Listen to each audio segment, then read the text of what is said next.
Screen दिख रही है सबको?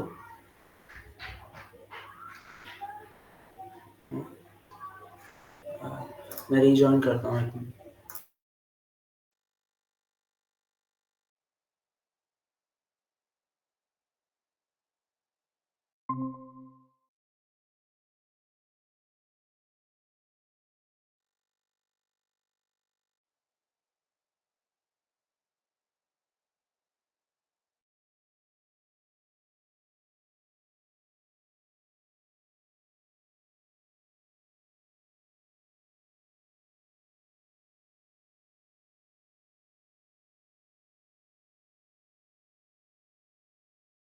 सबको अब स्क्रीन दिख रही है?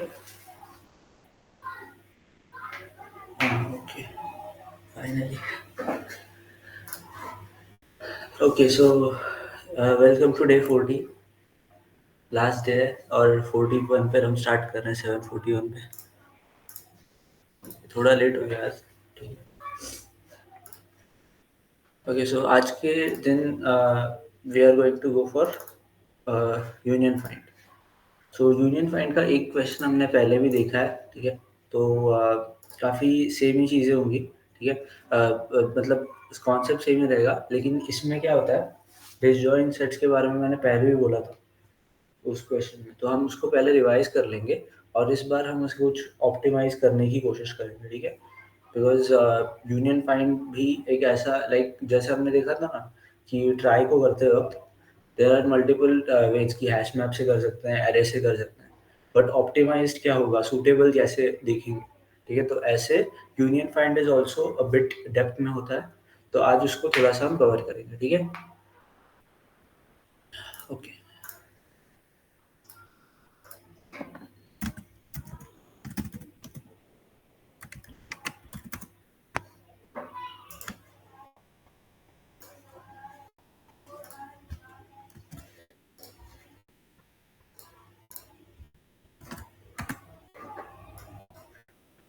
ओके जी।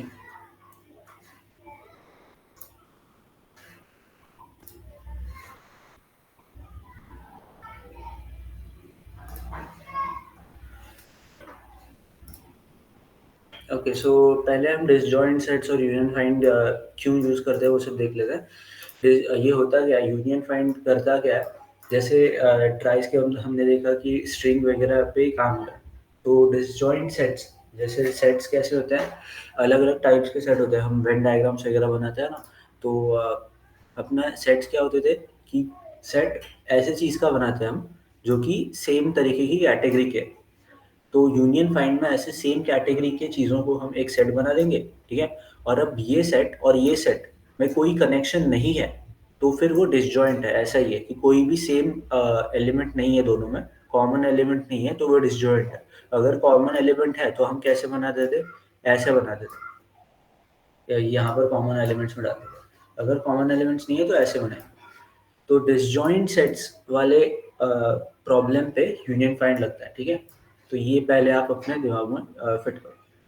नाउ डिसजॉइंट सेट्स एक काफ़ी मतलब नॉर्मल चीज़ होगी ना, कि इस पर क्यों इतना टाइम देना है, कि इसको एक इसके इम्प्लीमेंटेशन में डीप जाना है। तो द थिंग इज कि ग्राफ्स वगैरह में हम देखते हैं कि मल्टीपल नोड्स होते हैं। तो नोड्स, आप खुद ही सोचो, ये एक नोड है, ये एक नोड है, इससे कनेक्शन है, ठीक है? लेकिन ये नोड इससे कनेक्टेड नहीं है, तो ये जो भी कनेक्टेड नोड्स है वो एक तरीके का सेट बन गया, और जो डिसकनेक्टेड दूसरा है वो एक सेट बन गया। अब ऐसा कोई एक नोड यहाँ पर अलग है, तो ये तीसरा सेट बन गया। अब इन दोनों को कनेक्ट कर दिया, तो इन दोनों क्या हो गया, दोनों कनेक्टेड है, तो फिर ये सेम सेट में आने चाहिए। तो इन दो सेट्स का क्या हो गया, यूनियन हो गया, यूनियन। एंड अगेन फाइंड क्या होता है, सेट्स हैं तो सेट्स को कुछ कॉमन रिप्रेजेंटेशन होगा, कि भाई ये सेट है तो इसका नाम मैं सेट ए बोलता हूँ। तो मैं क्या बोलूँगा कि लेट्स से ये एलिमेंट आई है, ये एलिमेंट जे है, ठीक है? तो मैं बोलूँगा कि is J is represented by set ए, ठीक है? जे का जो लीडर है दैट इज सेट ए। तो इस तरीके से लीडर की कॉन्सेप्ट लगती है। और ऐसे कनेक्टेड नोड्स को या फिर किस कनेक्शन के अबाउट भी किसी तरीके से, कि वो जो पैटर्न है जिसके अबाउट हम सेट्स बना रहे हैं उनको यूनियन करना है, उसके रिलेशंस में उनका जो लीडर है वो कॉमन है क्या, वो देखना है।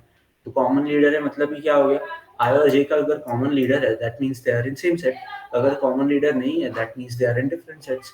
इस तरीके से डिसजॉइंट सेट्स या फिर सेट्स क्या करेंगे हम, एक कैटेगराइजेशन का हो गया ना कि सेम चीजों को एक सेट में रखो, अलग अलग चीजों को अलग अलग सेट में रखो। सो दैट्स वाई सेट की काफ़ी ज़्यादा इम्पोर्टेंस होती है इन डीएसए कि भाई हम हमेशा किसी चीज़ को कैटेगराइज करने की कोशिश करते हैं कि ये एक इंटीजर है, ये एक फ्लोट है, वगैरह वगैरह। अब वैसे ही हम हमारे क्वेश्चन में अलग अलग टाइप्स के नंबर्स आते हैं, तो नंबर्स वो अगर 1 होगा तो ये अलग तरीके का अप्रोच लगाना है, 2 होगा तो अलग तरीके का अप्रोच लगाना है, ठीक है। मतलब या फिर डिविजिबल बाय 2 होगा तो ये वाला करो, तो वो इफ एल्स स्टेटमेंट से इजीली हो जाता है।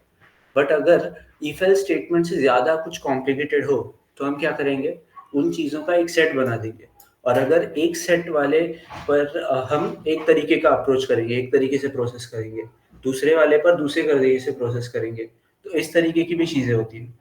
उसके बाद एक और होता है कि सेट्स अगर दो डिसजॉइंट सेट्स है तो हमें मोस्टली ऐसा करने को बोला जाता है कि ऐसे कितने डिसजॉइंट हम कैटेगरीज बना सकते हैं। मुझे लेट्स से नंबर्स दे दिए, ठीक है, बहुत सारे नंबर्स दे दिए, मुझे एरे दे दिया नंबर्स का। अब मुझे बताना है कि मैं कितने कैटेगरीज ऑफ नंबर्स बना सकता हूँ based on certain certain relations. तो वो रिलेशन लेट्स से हो सकता है कि 100 to 200 is a set, 200 to 300 is another set, वो कैटेगरीज हो गए। तो उन कैटेगरीज जो भी होंगे उसको उससे रिलेटेड एलिमेंट्स एक सेट में चले जाएंगे, दूसरी कैटेगरी के दूसरे सेट में। ऐसे कितने कैटेगरीज बनाने पड़ेंगे ऑफ 100 लेंथ्स, मुझे बता दो। अब ऐसी काउंटिंग के वक्त हम तो नॉर्मली काउंट कर सकते हैं, लेकिन अगर वही काफी कॉम्प्लिकेटेड चीज हुई, जैसे हम नंबर्स की जगह पर कोई स्ट्रिंग ले रहे हैं, कोई और ग्राफ की नोट्स ले रहे हैं, in that case things like this union बनाना, उसके लीडर को फाइंड करना, और वो सेम कैटेगरी से बिलोंग करते हैं क्या, कैटेगरी क्या है उसके, हर एक कैटेगरी का काउंट क्या है, ऐसी सारी चीजों को करने के लिए union find is pretty good. उसके साथ इसको मिनिमम स्पेलिंग ट्री वगैरह जैसे कॉन्सेप्ट्स में लगाया जाता है, ठीक है। सो वी विल सी कि इसके एप्लीकेशन मैंने नीचे ही रखे हैं, या यूज केसेस है कि डायनामिक कनेक्टिविटी, कि कंपोनेंट्स की कनेक्टिविटी देखने के लिए। बिकॉज मोस्टली क्या होता है, ये लगता ग्राफ वगैरह जैसे कॉन्सेप्ट में, बिकॉज नॉर्मली अगर कुछ होगा, नॉर्मल प्रोसेसेस नंबर्स पर ही लगाना है, तो नंबर्स पर तो हम नॉर्मल इफ एल्स लगा सकते हैं। बट अगर कॉम्प्लिकेटेड है लाइक ग्राफ्स थिंग्स, सो उसकी डायनामिक कनेक्टिविटी को, कनेक्शंस को, एजेस को समझ कर, कनेक्टेड नोड्स को, कनेक्टेड कंपोनेंट्स को अलग अलग करने के लिए we use union find. Again, Kruskal का minimum spanning tree है, for that also we can use union find की minimum spanning में होता क्या है, स्टार्टिंग में हम सारे नोड्स को इंडिविजुअल अलग अलग ट्री में हैं ऐसा पकड़ते हैं, फिर एजेस के अबाउट ट्रैवर्स करते हैं, और दो क्या होता है कि एक अगर ये एज है, ठीक है, उसमें हम करते क्या है कि अलग अलग सारे नंबर्स, सारे नोड्स है, वो पहले इंडिविजुअल अलग अलग ट्रीज है ऐसा पकड़ते हैं, मिनिमम स्पैनिंग ट्री फॉर क्रूस्कल्स में। तो और जब कनेक्शन इससे इसका सबसे मिनिमम है तब इसको कनेक्ट कर देते हैं, और ये दोनों एक ट्री का पार्ट बन जाते हैं, ठीक है। तो उस तरीके के अप्रोच में भी सेम क्या हो रहा है, ये एक सेट का पार्ट बन रहा है, ट्री की जगह एक तरीके की कैटेगरी बन रही है, फिर ये अलग कैटेगरी है। जब ये और ये कनेक्ट होंगे, ये एक ट्री हमें दिख रहा है, लेकिन एट दी एंड ये एक कैटेगरी हो गई और ये दूसरे कैटेगरी का हो गया। अगेन और कोई नोड ऐसे ही पड़ा है तो वो तीसरा कैटेगरी का हो गया। इस तरीके से कनेक्टेड नहीं थे, फिर उसके बाद कनेक्शंस बने, फिर ये कुछ ट्री बनता है ऐसे। तो ग्राफ्स को ट्री कन्वर्ट कर, we use minimum spanning Kruskal, and that also uses the concept which are used in union find, cycle detection and connected components वगैरह। So routing वगैरह में we can use this। तो eight the and ये होता कैसे, करते कैसे, ठीक है, that is the first question. So I will see the implementation, और क्या चीजें होती है इसमें वो देखते हैं, ठीक है।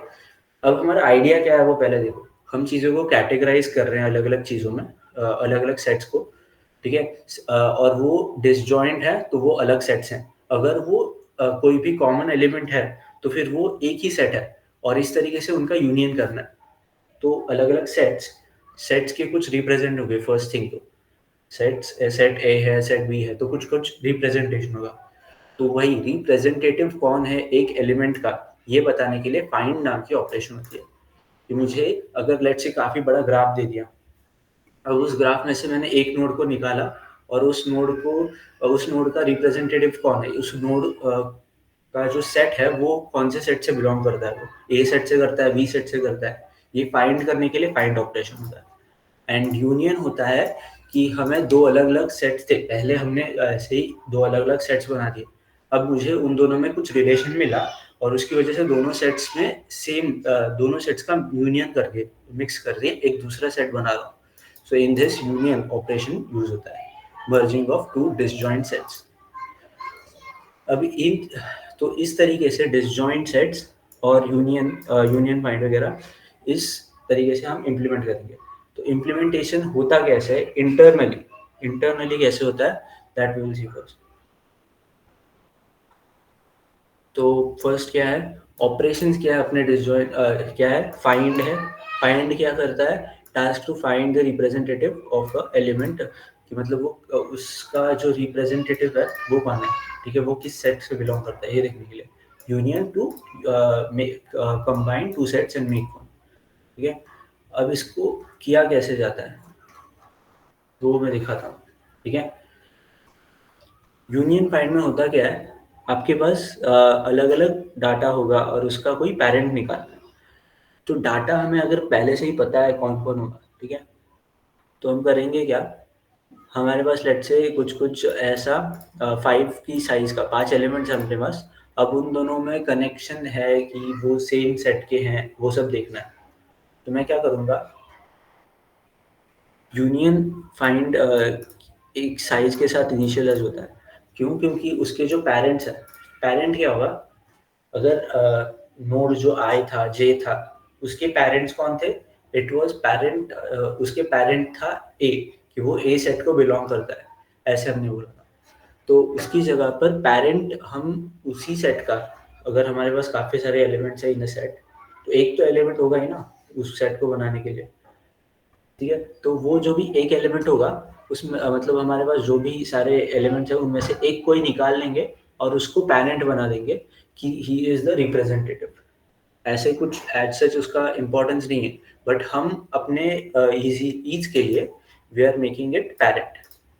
तो इस तरीके से पेरेंट्स, तो आई का पेरेंट हो गया लेट्स से, उसी सेट में से मैंने रूल निकाला कि एक सेट में आई जे के तीनों है, उन तीनों को पेरेंट मैंने के को बोल दिया लेट्स से। तो इन द पेरेंट एरे, ठीक है, पेरेंट एरे क्या करेगा, मेरे पास जो भी सारे नोड्स होंगे, जो भी सारा डाटा होगा, ठीक है, लेट्स से मेरे पास ए टू जेड सब है, ठीक है, तो टोटल 26 लेटर्स है, ठीक है। तो लेट्स से मेरे पास 5 ही सेट है, एक सेट में आई जे के आ गया, उसका पेरेंट में के को बना रहा हूँ। तो इन दिस पेरेंट एरे मैं क्या कर दूंगा, आई जे और के का जो भी पॉइंटर होगा, कैसे पॉइंटर होगा, 0 to 25 हम इंडेक्सिंग करेंगे, ठीक है, और मतलब 26 का एरे बना देंगे, और आई और जे का जो भी इंडेक्स मिलेगा, ठीक है, आई और जे का जो भी इंडेक्स होगा उधर मैं लिख दूंगा के को। के के लिए तो वो खुद ही होगा। अब अगर कोई भी इंडिविजुअल एलिमेंट है तो वो खुद का पेरेंट है, ऐसा हम पकड़ेंगे स्टार्टिंग में, जैसे हमने मिनिमम स्पैनिंग में देखा था कि उसमें क्या होता है, वो एलिमेंट खुद का ही सेट बना देता है, वो इंडिविजुअली खुद अकेला होगा तो फिर वो खुद का पेरेंट है। और अगर वो किसी और से कनेक्टेड है तो उस सेट में से कोई भी एक एलिमेंट को पकड़ लो और उसको पेरेंट बना लो। कोई एज सच ये नहीं होगा कि ये फर्स्ट बनना चाहिए, कोई रूल नहीं है ऐसा। तो इस तरीके से हम पेरेंट एरे यूज करते हैं फॉर मार्किंग द रिप्रेजेंटेटिव्स, ठीक है। अगर हमने इस तरीके से रिप्रेजेंटेटिव बनाना का सोचा है, ठीक है, समझो, तो फाइंड जब करना होगा रिप्रेजेंटेटिव तो कैसे होगा, फाइंड करना है तो फिर पेरेंट फाइंड कर ले फॉर द इंडेक्स। तो यहाँ पर अगर मैंने ith नोड का मुझे पेरेंट चाहिए, या फिर उसका रिप्रेजेंटेटिव चाहिए, तो मैं चेक कर लूंगा कि इसका representative in this parent array कौन है। अगर वो खुद का ही रिप्रेजेंटेटिव है, समझो ये भी बात, अगर वो खुद का रिप्रेजेंटेटिव है मतलब ही क्या, अभी तक कोई सेट बना नहीं है, और वो रिप्रेजेंटेटिव है खुद के ही सेट का, लेट्स से आई जे और के तीनों एक ही सेट में, समझो इस बात को, ठीक है। सेट है मोटा आई जे एंड के, तीनों एक ही सेट के हैं, ठीक है। मैंने रिप्रेजेंटेटिव बना दिया है के को, ठीक है। अगर मैं के को ही ढूंढ रहा हूँ, तो क्या होगा, के के लिए वो इंडेक्स सेम हो जाएगा और मैं के को रिटर्न कर दूंगा। That is the most simple part. लेकिन पैरेंट वाले में मैंने जब आई और जे को पहले ढूंढा था, ठीक है, आई और जे को यूनियन करते वक्त क्या कर रहा हूँ मैं, आई यहाँ पर है, जे यहाँ पर है, के यहाँ पर है, ये इनिशियल हो गए, ठीक है।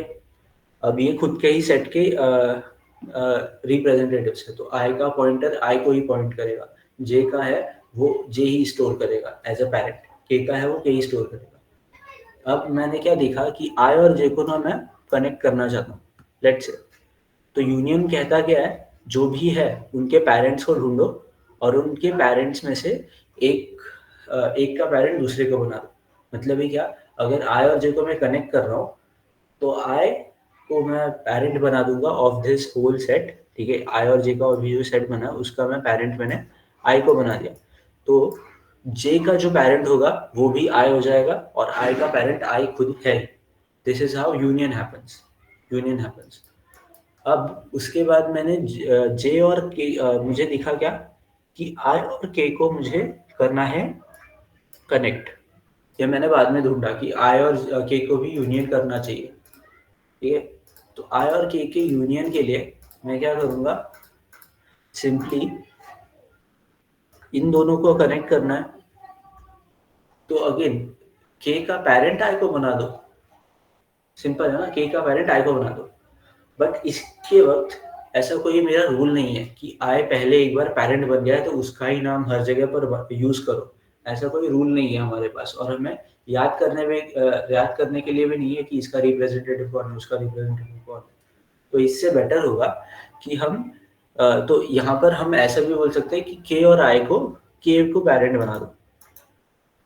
तो for J I is the parent, for k itself is parent, and for I k becomes the parent। तो यहाँ पर इसका पेरेंट है के, इसका पेरेंट है आई, इसका पेरेंट है के itself। ये एक सेट हो गया अपना। अब मैं जब फाइंड करना चाहता हूँ फॉर जे, तो क्या होगा, मैं देखूंगा कि पेरेंट जो है जे का that is I.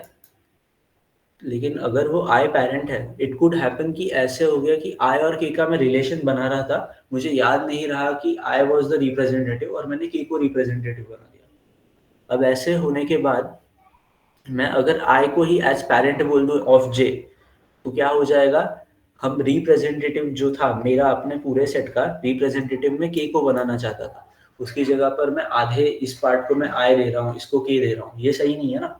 That's why find करते समय अगर मेरे पास जो भी एलिमेंट है वो खुद का ही पेरेंट है, ठीक है, देन इट इज रिप्रेजेंटेटिव।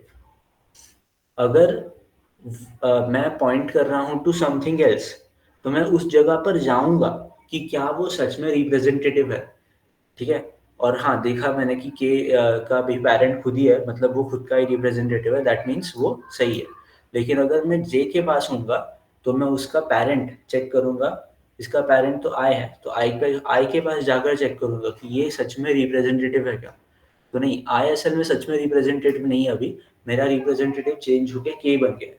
तो हम वापस के पर जाके चेक करेंगे कि के सच में है क्या, ठीक है। बिकॉज कनेक्शंस जब बन रहे हैं तो हमारे पास आइडिया नहीं होता है, तो हमने कनेक्शन करते हुए के को बना दिया, इसके वक्त मैंने आई को बना दिया था। अब इस तरीके से हो गया।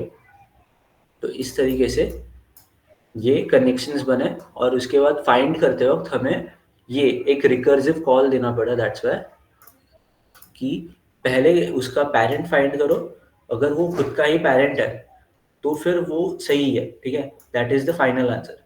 लेकिन अगर वो खुद का पेरेंट नहीं है तो फिर हमें जे से आई पे जाना पड़ेगा, आई से के पर आना पड़ेगा, फिर हर एक बार चेक करना पड़ेगा कि वो खुद का पेरेंट है क्या। अगर वो रूट नोड है और खुद का रिप्रेजेंटेटिव है, then it is the correct representative. अगर वो किसी और को पॉइंट कर रहा है तो वो कोई और सच में रिप्रेजेंटेटिव है क्या, ये चेक करेगा अगेन फाइंड पर्सन को रिकर्सिवली कॉल करके। तो इस तरीके से होता है। अब ये हो गया अपना नॉर्मल अप्रोच। अभी इतना तो सबको समझा है क्या?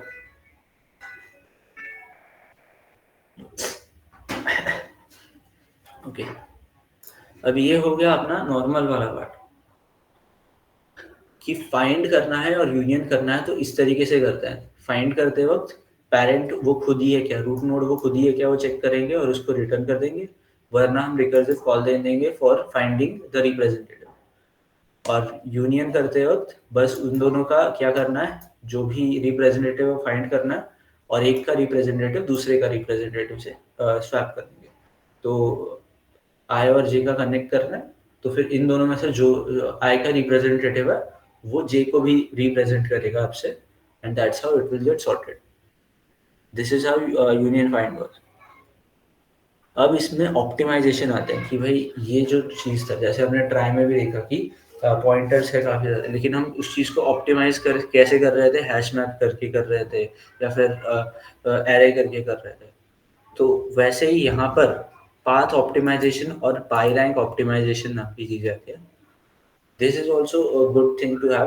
तो मैं यहाँ पर ना पाथ ऑप्टिमाइजेशन आपको बता देता हूँ। पाथ ऑप्टिमाइजेशन वर्क करता है ऑन इम्प्रूविंग द फाइंड वाला अल्गो, और यूनियन के अल्गो को अगर हम मॉडिफाई करेंगे then it is union by rank. अब ऐसा क्या अलग होता है यहाँ पर, वो देखते हैं। यहाँ पर यहाँ पर जो है पेरेंट और रैंक दो अलग अलग एरे बनाते हैं। फाइंड कर यूनियन करते वक्त देखते हैं, पहले यूनियन करते वक्त हम फाइंड करते हैं कि x का जो रूट है वो देखो पहले, y का जो रूट है वो निकालो पहले। अगर दोनों के रूट सेम है, ठीक है, दोनों के रूट सेम है, दैट मीन्स कि वो पहले ही सेम सेट में लाई करते हैं, देन रिटर्न कर दो। अब अगर मुझे पता चले कि rank of root X and rank of root Y, rank क्या स्टोर करता है वो भी देख लो।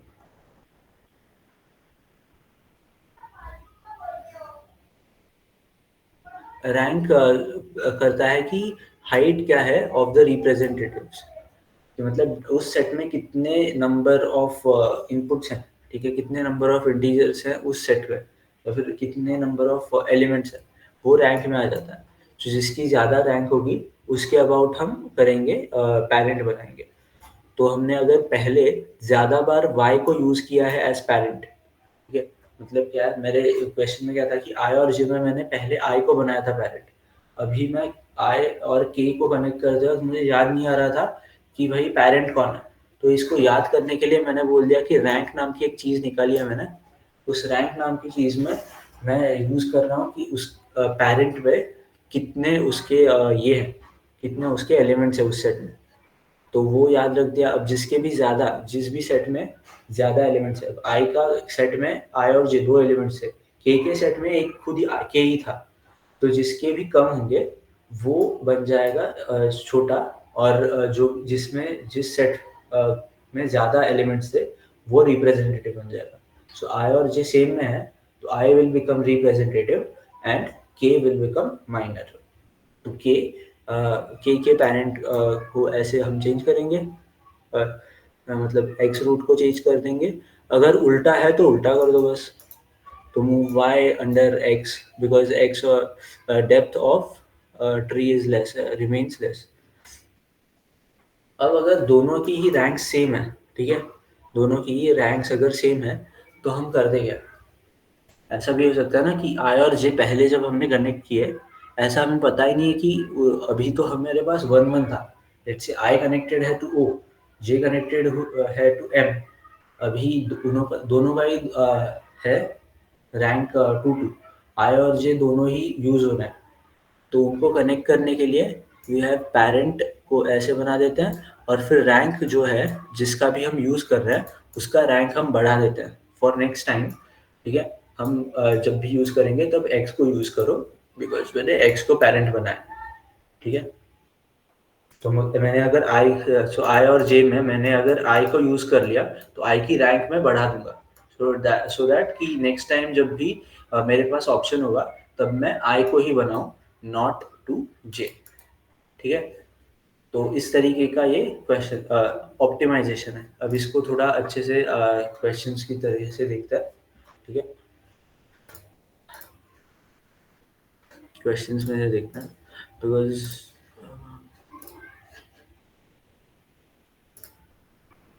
अब क्वेश्चन क्या है वो देखो, काफी सिंपल क्वेश्चन है आज का वैसे तो first is most stones remain removed from the same row और कॉलम। अब इसमें बोला गया, मैं बता देता हूँ। मुझे ना एक 2D प्लेन दिया है, ठीक है। और 2D प्लेन कैसे होता है, एक्स वाई एक्सिस होता है ना अपना, एक्स वाई कोऑर्डिनेट्स होते हैं। तो इस तरीके से ही अपना एक्स वाई कोऑर्डिनेट्स का है 2D प्लेन। और उसने मुझे कोऑर्डिनेट्स दिए हैं फॉर ईच स्टोन, ठीक है। मतलब पूरे एक्स वाई कोऑर्डिनेट्स में, ठीक है, 2D ग्रिड में कहाँ कहाँ पर स्टोन्स रखे हैं वो मुझे बताया है, ठीक है। और उसने बोला है कि एक जगह पर एक ही स्टोन हो सकता है एट मैक्स, ठीक है। अब उसने क्या बोला है, मतलब एक के ऊपर एक ही कोऑर्डिनेट पर दो स्टोन्स नहीं हो सकते, दैट इज इट। नाउ इसने क्या बोला है कि एक स्टोन मैं रिमूव कर सकता हूं अगर वो शेयर करता है टू द सेम रो और सेम कॉलम। अब इस बात को समझो, ठीक है। सेम रो और सेम कॉलम का अगर होगा, कोई और होगा, तो मैं उस स्टोन को चेंज कर सकता हूँ। ये थोड़ा सा ऐसा समझ लो कि एक ग्रिड में लाइक ग्रिड में अगर कुछ यहाँ पर ऐसे कुछ अपना अ, अब एक अगर यहाँ पर मैंने स्टोन डाला है, तो इसके सेम रो और सेम कॉलम में अगर हमें कहीं पर भी स्टोन दिखा, ठीक है, तो मैं इसको, मेरे पास चॉइस होगी कि इसको या इसको मैं रिमूव कर सकता हूँ, ठीक है। और उसमें बोला क्या है कि ऐसे स्टोन्स को रिमूव करते रहना है। और स्टोन्स आए कि एक्स वाई कोऑर्डिनेट्स ऐसे दिया है, और रिटर्न करना है कि largest possible number of stones that can be removed. तो अब मेरे पास अगर लेट्स से ये 3 मेरे थे, ठीक है, 3 स्टोन्स थे। लार्जेस्ट पॉसिबल कब होगा वो बता देता हूँ मैं। लार्जेस्ट पॉसिबल तब होगा कि इन दोनों में मैं इसको निकाल दूँ और इसको निकाल दूँ, ठीक है। तो ये यहाँ पर मैंने 2 स्टोन्स को निकाला। इंस्टेड ऑफ दैट मैं अगर इसको निकाल देता ना, तो इसको निकाल कर ये दोनों अलग-अलग सेम रो में, सेम कॉलम में नहीं है, और मैं और आगे निकाल नहीं पाता स्टोन्स को। तो largest possible stone that should be removed. तो यहाँ पर इस तरीके से अगर मैं इसको रखूँ और इन दोनों को निकालूँ, then it becomes the largest possible number of stones removed. तो ये क्वेश्चन है, ठीक है। अब इसमें लगाएंगे हम अप्रोच ऑफ यूनियन फाइंड, ठीक है। अब समझो आपको यूनियन फाइंड जब लगाना है, तो यूनियन फाइंड लगाते वक्त यू हैव टू थिंक कि रिलेशन क्या है, किस चीज़ को हम रिलेट करके एक सेट बना रहे हैं, ठीक है। तो यहाँ पर सेट बनाने के लिए रिलेशन हम देख सकते हैं कि सेम रो या सेम कॉलम पे है, तो उनका एक सेट बना दो। और जो भी रिप्रेजेंटेटिव होगा उसको छोड़ के सारे चीज़ों को हम we will discard, we can remove everything else except for one stone, okay. अब इसकी वजह से होता क्या है वो भी देख लो कि मतलब अगर यहाँ पर जो था, इन तीन तीन स्टोन्स थे, राइट। तो यहाँ पर रिप्रेजेंटेटिव अगर मैंने बीच वाले को ही बना दिया ना, तो मैं दो स्टोन्स को निकाल सकता हूँ, ऐसा मैं सोच रहा हूँ। लेकिन रिप्रेजेंटेटिव इसको बनाना सच में इम्पोर्टेंट है क्या? नहीं, क्योंकि अगर मैं यहाँ इसको भी रिप्रेजेंटेटिव बना दूँ, देन ऑल्सो दिस टू, अगर मैं क्या सोचूंगा, अगर वो सेम सेट में है तो उनके बीच वाला एलिमेंट हमेशा वैसे ही रखूंगा और बाकी सारे निकालूंगा। देन टोटल जो भी सेट का काउंट होगा, उसमें -1 करके we will remove all the stones. तो हर एक सेट में से एक एक एलिमेंट बचेगा, ठीक है। ये ऑब्जर्वेशन समझी, ठीक है। ऑब्जर्वेशन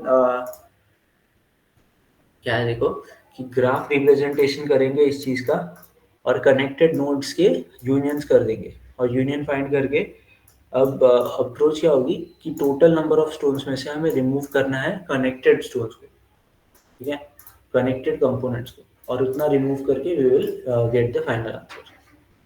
अब इसके इम्प्लीमेंट करते हुए कैसे किया है, यूनियन फाइंड का क्लास मैंने बनाया है, यू कैन ट्राई सी कि फर्स्ट ऑफ ऑल उसमें क्या है, पेरेंट और रैंक नाम की चीज़ है। This is direct optimize thing I have given, okay.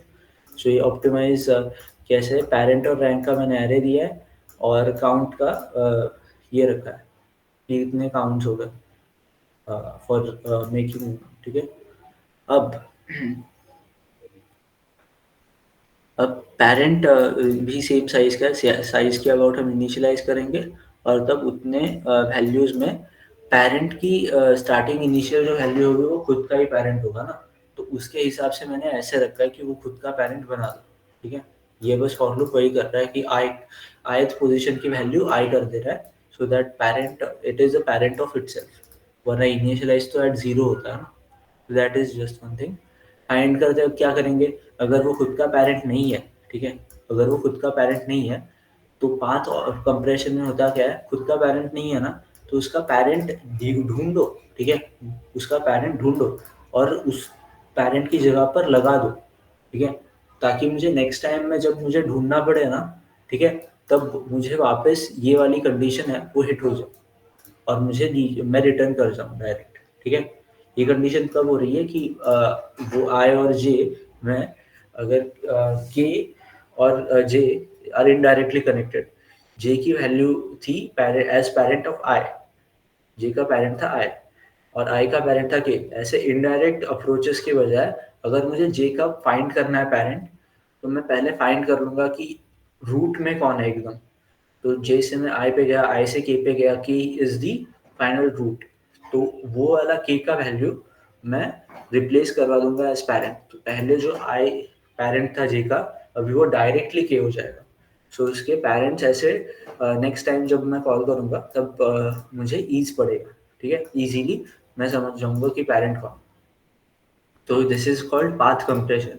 तो मैंने बोला था ना, यूनियन के वक्त एक था rank based and second find को ऑप्टिमाइज करने के लिए we use path compression. Basic recursion back tracking है, ठीक है।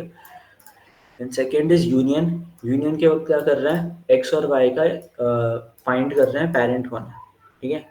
फाइंड कर लिया पेरेंट कौन है, अगेन सेम चीज हो रही है जो मैंने के रैंक वाले में बताया। अगर सेम रूट नहीं है, ठीक है, सेम रूट नहीं है तो ही देखना है। अगर पहले ही सेम रूट है, पहले ही कनेक्टेड है, तो यूनियन करने की कोई और बात ही नहीं बनती, ठीक है। तो अगर सेम रूट नहीं है, मतलब पहले कनेक्टेड नहीं है, तो ही नहीं कनेक्ट करो। तो ही कैसे कनेक्ट करेंगे, जो तेरा इफ है स्टार्टिंग में, अगर जिसकी भी रैंक ज्यादा है, ठीक है, जिसकी भी रैंक ज्यादा है, अगर एक्स की रैंक ज्यादा है तो एक्स को पेरेंट बना दो ऑफ वाई। अगर y की वैल्यू ज्यादा है, y की रैंक ज्यादा है, तो फिर y को पेरेंट बना दो ऑफ x, ओके। और अगर दोनों की रैंक सेम है तो x को बना दो और बस x का रैंक बढ़ा दो, कि उसको मैंने ज्यादा वेटेज देना है नेक्स्ट टाइम, अगेन। और जब भी मैं दो चीजों को यूनियन करूंगा ना, then my number of stones, या फिर मुझे जो चीज करना है काउंट को सब्ट्रैक्ट करना है, that will happen minus minus, ठीक है।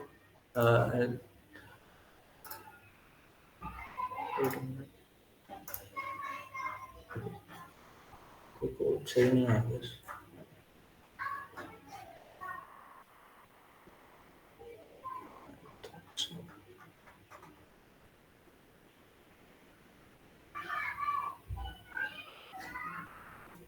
This is of some other.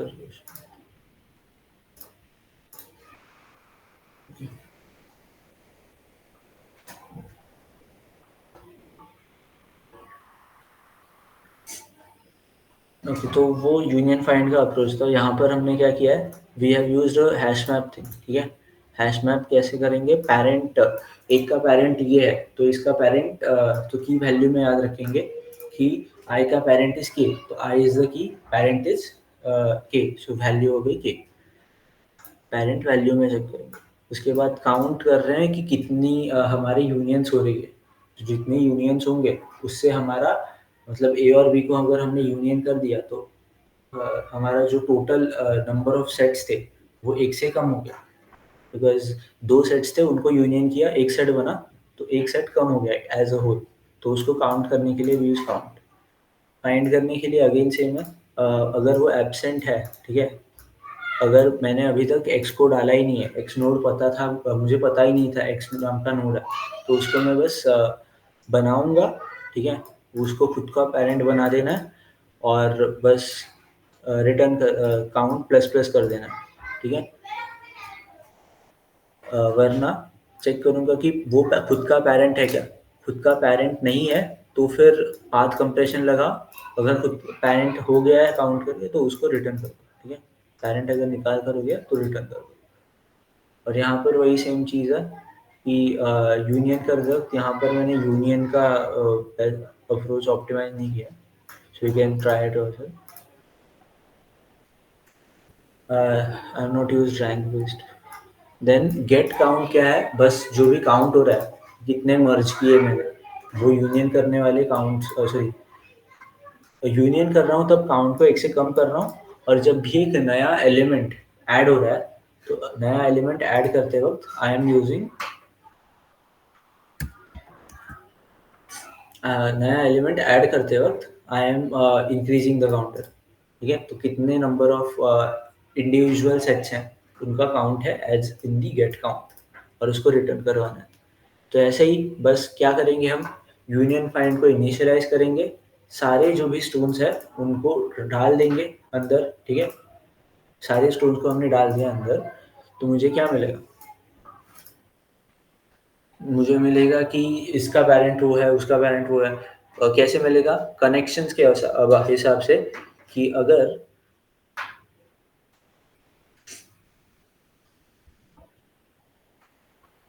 Union कैसे करना है, यूनियन करना है 0 और 1 को, कि उसके हिसाब से अगर वो सेम रो और कॉलम में है, that then we will use this.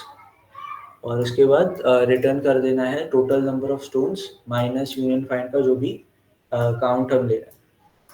तो जो भी इंडिविजुअल सेट्स होंगे बचे हुए, that will be the count, उसको सब्ट्रैक्ट कर देना है from the total number of stones. तो and we will get this answer.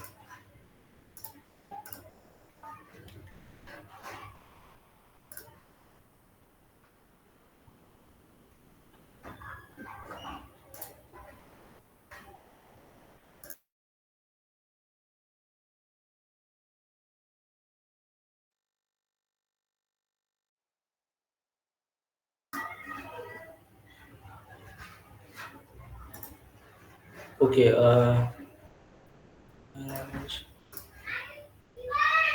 Okay, so this was the first question. ठीक है, let's see the second question then, number of islands. हाँ, by the way इस question में किसी को doubt नहीं था ना?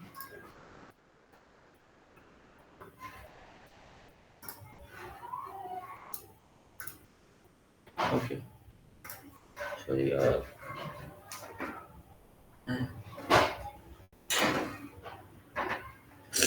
ओके, सॉरी,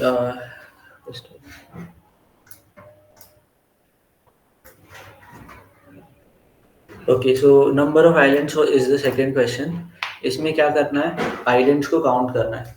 तो आइलैंड्स कैसे हैं, तो 2D उसने हमारा पहले भी हमने क्या देखा था, 2D वगैरह सिस्टम था, स्टोन्स कहाँ पर है उसके दे दिए थे कोऑर्डिनेट्स। अब यहाँ पर क्या है, एक ग्रिड लाइक सिस्टम है, m/n का ग्रिड है, और उस ग्रिड में मुझे जहाँ जहाँ पर लैंड है वहाँ पर 1 करके दिया है, और जहाँ जहाँ पर वाटर है वहाँ पर 0 करके दिया है।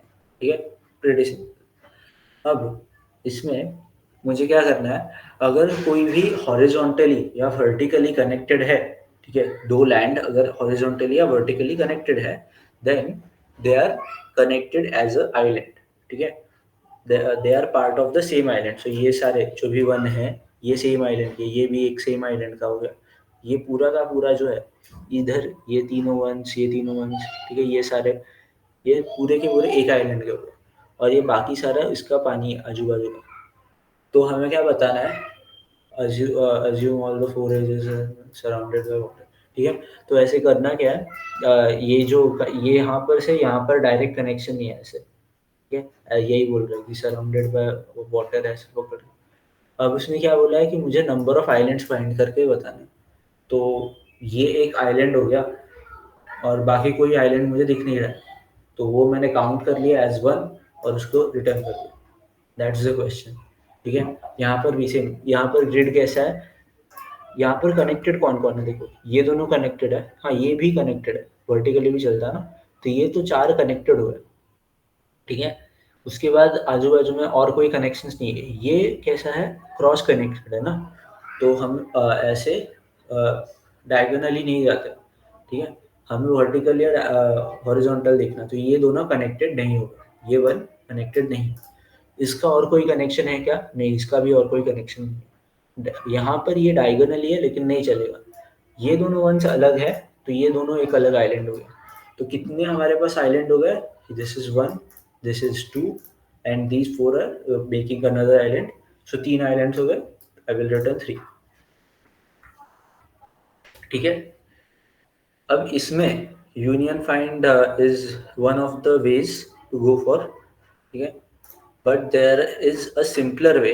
एंड यहाँ पर यूनियन फाइंड लगाना, यूनियन फाइंड कैसे होगा वो भी आप सोचो। जो भी कनेक्टेड है उनका सेम ग्रुप में डालेंगे, सम सेट में डालेंगे, और जो भी है उनका रिप्रेजेंटेटिव बना के चेक करेंगे वगैरह वगैरह। That is the normal way. अब ये हो गया यूनियन फाइंड का। लेकिन इससे भी बेटर होगा, in this question you use DFS. DFS क्या करता है? जो भी पूरा है ना, पूरे के पूरे पाथ को जाके चेक करेगा, कहाँ से जाएगा पूरा पाथ चेक करेगा। ये सारे कनेक्टेड जहाँ पर भी जा सकता है वहाँ पर जाएगा, फिर वापस पीछे आएगा, यहाँ पर से पाथ को चेक करेगा, और ऐसे सारे पाथ्स को चेक करने के बाद उसको एज अ एंटिटी बनाएगा, एज अ आइलैंड बनाएगा। और उस तब हम काउंट को प्लस प्लस कर देंगे कि सारा इस नोड के अबाउट जो भी कनेक्शंस थे वो सारे चेक हो गए। ठीक है। और जब चेक हो गए तो फिर नेक्स्ट वाले नोड पे जाएंगे और उसके अबाउट चेक करेंगे कनेक्शंस। ठीक है। किसी भी नोड को कोई भी कनेक्टेड आइलैंड दोबारा हम नहीं चेक करेंगे। मतलब एक आइलैंड को एक ही बार चेक करना है, और इसके हिसाब से अगर हम जाएं तो we will count the number of islands. ठीक है। और इस तरीके से डीएफएस वर्क होगा। So I will tell you about DFS in this one. ठीक है। बिकॉज मोस्टली जो क्वेश्चंस है यूनियन फाइंड से वो थोड़े से लेंथी हो जाते हैं। सो यहाँ पर you can use a union find, but better will be कि सिंपली डीएफएस लगा दो और सिंपल सी चीज़ें कर दो। ठीक है। तो होगा क्या, सिंपली अगर डीएफएस लगाना है, कैर एरे दिया है मुझे 1 और 0 का, तो बस मैं करना है मुझे काउंट, तो काउंट मैं सी में कर रहा हूँ। बाकी ये क्या है, फॉर लूप लगाया है, हर एक आई कॉमा j, हर एक एलिमेंट पे, ग्रिड के हर एक एलिमेंट पे जा रहा हूँ मैं, चेक कर रहा हूँ कि वो 1 है। अगर 1 है तो वहाँ पर मुझे एक आइलैंड मिल रहा है। ठीक है। आइलैंड मिल रहा है, तो आइलैंड मिल रहा है तब मैं काउंट का कर दूंगा प्लस प्लस, लेकिन उससे पहले मैं उस पूरे आइलैंड को करूँगा एक्सप्लोर। आइलैंड को एक्सप्लोर किया कि कहाँ कितना लंबा आइलैंड है। ठीक है। तो नेक्स्ट टाइम अगर मैं यहाँ पर हूँ, यहाँ पर से मैंने चेक किया ये आइलैंड है पूरा, नेक्स्ट टाइम मैं जब यहाँ पर आऊँगा, ठीक है, तब मैं इस आइलैंड को वापस नहीं देखना चाहिए ना मुझे। ये आइलैंड नेक्स्ट टाइम, ये वाला पार्ट मैं अगर आइलैंड की तरह काउंट करूँ तो मैं इस आइलैंड को ही 2 बार काउंट कर लूँगा। That I don't want. तो मैं एक्सप्लोर करते वक्त इसको मार्क भी कर दूंगा कि भाई ये मैंने कर दिया है। तो इसकी वजह से डीएफएस करके पूरा मार्किंग हो। ठीक है। तो डीएफएस में होगा कैसे, हमारे पास ग्रिड देंगे और current element I comma J index पर हम होंगे। ठीक है। चेक क्या करेंगे कि हम पूरे ग्रिड के, इस ग्रिड के बाहर ना चले जाए, that is the first check. ठीक है। और सेकंड चेक इज कि अगर ग्रिड में हम पानी में चले गए, ठीक है, ग्रिड में ही है लेकिन पानी में चले गए, सो दैट इज रॉन्ग। तो उस वाले केस में विल रिटर्न।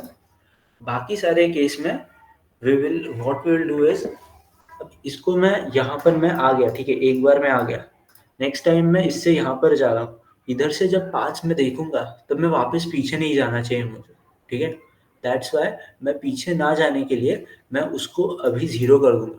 ठीक है। तो हम ग्रिड को ही चेंज कर देंगे, जब मैं आइलैंड के उस पार्ट पर पहुंचूंगा तो उस आइलैंड को मैं डुबा दूंगा, ऐसे समझ लो। तो नेक्स्ट टाइम उस आइलैंड को मैं देख ही नहीं पा रहा हूँ एज अ होल। सो इस तरीके से इसको पानी में कन्वर्ट कर दिया, 0 कर दिया। नेक्स्ट टाइम और पूरे जो हॉरिजॉन्टली या वर्टिकली पॉसिबल चॉइसेस हैं, सारे चॉइसेस के अबाउट मैं ट्रैवर्स कर दिया। सारे चॉइसेस ट्रैवर्स हो गए, एंड एक्सप्लोर करने के बाद हर एक पार्ट को 0 करने के बाद आई रिटर्न बैक, एंड उसका काउंट जो है कि मैंने एक आइलैंड को किया है एक्सप्लोर, तो काउंट प्लस प्लस होगा। फिर नेक्स्ट टाइम आगे आइलैंड्स हर सारे ग्रिड में सारे के सारे पॉइंट्स पे मैं जाता हूँ और चेक करता हूँ। तो this is how the whole thing works. तो सबको ये समझा एक्सप्लेन, क्योंकि यहाँ पर सीन क्या हो रहा है, अगर आप ट्राई करोगे यूजिंग यूनियन फाइंड, ठीक है, तो ऐसे क्वेश्चंस में यूनियन फाइंड लगाते वक्त, कोड करते वक्त ज़्यादा टाइम चला जाता है। So it is better to use DFS, या फिर अगर अप्रोच उससे सिंपलर लग रहा है तो you can use that. So this is also one thing कि आपको दिमाग खुला रख के पहले देखना पड़ेगा क्वेश्चन के अंदर DFS या VFS से सिंपल हो रहा है क्या। ये अगर क्वेश्चन समझा है तो we can go to the third question. Okay, third question.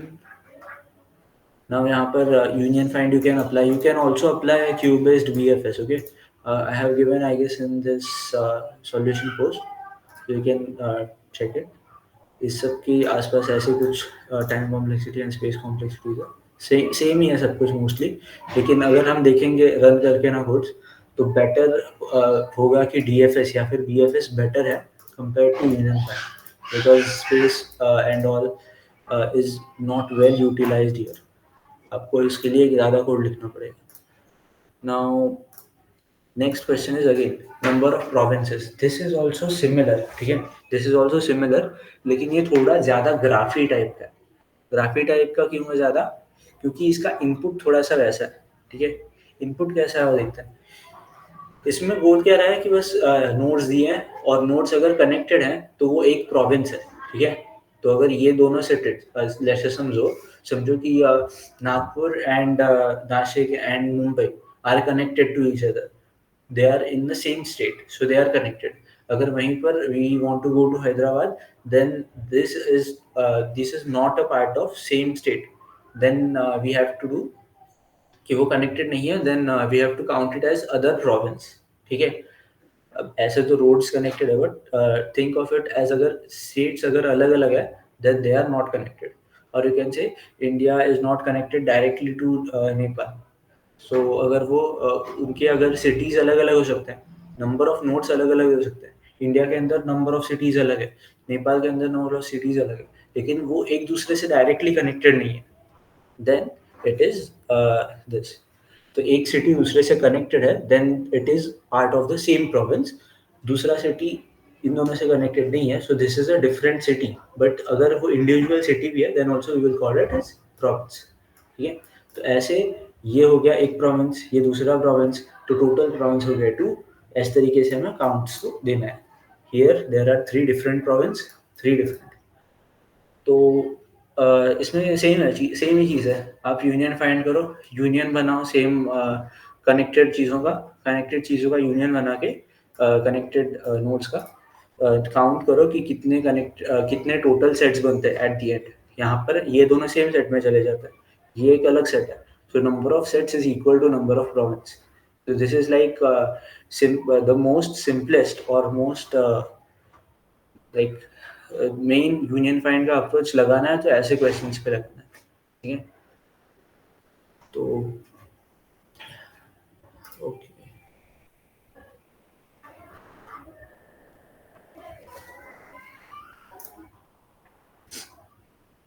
So this is it.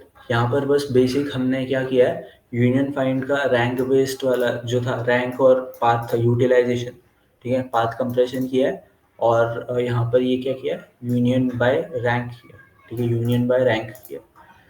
ये बस बेसिक यूनियन फाइंड का बेसिक बॉयलर प्लेट जैसा कोड है, ठीक है। यहाँ पर ये आए कर देना वगैरह वगैरह, this is the thing. Main जो क्वेश्चन है वो यहाँ पर है, इज कनेक्टेड उसने कैसे दिया है वो भी देख लो, ठीक है। This is matter of just is connected कैसे दिया है। तो मुझे बताया क्या है कि 1 एंड 1 मतलब ही क्या कि जो इंडेक्सेस हैं ऐसे है कि 1 2 3 3 मोड्स है ना, तो ये 1 है, ये 2 है, ये 3 है। तो 1 and 2 are connected, then both of them are 1, ठीक है। ओके, यहाँ पर सॉरी सॉरी सॉरी सॉरी मैंने गलत बोल दिया। ये क्या है, ये फर्स्ट सेट है, ठीक है। तो दिस इज कनेक्टेड, तो ये बता रहा है कि 1 किससे कनेक्टेड है। तो 1 is connected to 1 itself, 2 and it is not connected to 3। 2 is connected to 1, it is connected to itself but not connected to 3। and 3 में 3 is connected to itself only, बाकी दोनों से connected नहीं है, ठीक है। This is the idea. तो इसके अबाउट हमें क्या करना है, हमें इस चीज़ को यूटिलाइज करना है। तो इज कनेक्टेड, वो एक नोड कितने चीज़ों से कनेक्टेड है, कितने अलग नोड से कनेक्टेड है वो बताया मुझे। तो टोटल उसकी लेंथ निकाल लो तो मुझे टोटल नंबर ऑफ नोड्स मिल गए। टोटल नंबर ऑफ नोड्स के साथ मैं करूँगा यूनियन फाइंड। अब सारे के सारे जो नोड्स हैं, ठीक है, उसको कनेक्ट करना है। तो फिर क्या करना है, जो भी कनेक्टेड है उनका सेम यूनियन करना है, ठीक है। अगर ये दोनों कनेक्टेड है, मुझे क्या बोला है कि one is connected to itself, तो वन और वन का यूनियन कर दो। One is connected to two, तो वन एंड टू का यूनियन कर लो, ठीक है। अगेन वन कनेक्टेड है टू, तो यूनियन कर दो। Two is connected to itself, two is connected to two, तो यूनियन कर दो। So that is it. तो यूनियन करना है जो भी चीज़ें हमें दी हैं उनका, सिटीज जो कनेक्टेड है उनका यूनियन कर दिया। टोटल प्रोविंसेस स्टार्टिंग में 0 रखो, और उसके बाद नॉर्मल फॉर लूप लगाओ। सारे नोड्स जो भी कनेक्टेड है, मतलब ही क्या कि each will provide unique root. जब जितने तुम्हें यूनिक रूट्स मिल रहे हैं, अगर एक सेट का जो रिप्रेजेंटेटिव वो खुद ही है, ठीक है, वो खुद ही रिप्रेजेंटेटिव है, दैट कनेक्ट दैट सेट्स कि ये एक सेट है, ठीक है। अगर वो पॉइंट कर रहा है किसी और चीज को, किसी और रिप्रेजेंटेटिव को, then he is not the lead, he is not counting. He will, अगर हमने उसको काउंट कर लिया तो वो एक सेट को डबल काउंट करने जैसा हो गया, ठीक है। सो जब भी हमें काउंट करना है तो हमें यूनिक रूट्स को काउंट करना है और प्रोविंसेस को प्लस प्लस करना है। तो इस तरीके से हमने काउंट कर दिया चीज़ों को एंड रिटर्न कर दिया प्रोविंसेस को। सो this is like the basic question होता है ना सबसे, this is the most basic question of union find. तो सबको ये तीनों क्वेश्चन समझे? बिकॉज लास्ट क्वेश्चंस काफ़ी सिंपल थे। मेन आपको आइडिया समझना है यूनियन फाइंड में होता क्या है, पाथ कंप्रेशन कैसे करते हैं, and things like rank based कैसे किया है। अब ये जो यूनियन फाइंड है ना, this is something that is just starting. तो इससे आप आगे अगर इसी तरीके से आगे जो नए कॉन्सेप्ट्स आएंगे, दीज आर कॉन्सेप्ट्स, अगर आगे हम पढ़ेंगे computer programming, then there comes other concept, तो उनको भी इसी तरीके से सीखना होता है। So this was just like कि अगर आपको खुद से सीखना है ना, तो सिंपली गूगल करो जीएफजी पे, ठीक है, या फिर कोई वेबसाइट ढूंढो, and this is how you will see और लर्न फ्रॉम द थिंग्स, ठीक है। तो अभी जो भी ये टूल्स हैं कि ट्री ग्राफ वगैरह सब अपना हो गया है, ठीक है। और एक हमने ये सेशन में कैसे यूनियन फाइंड को खुद से सीखना है, दैट यू कैन सी, ठीक है।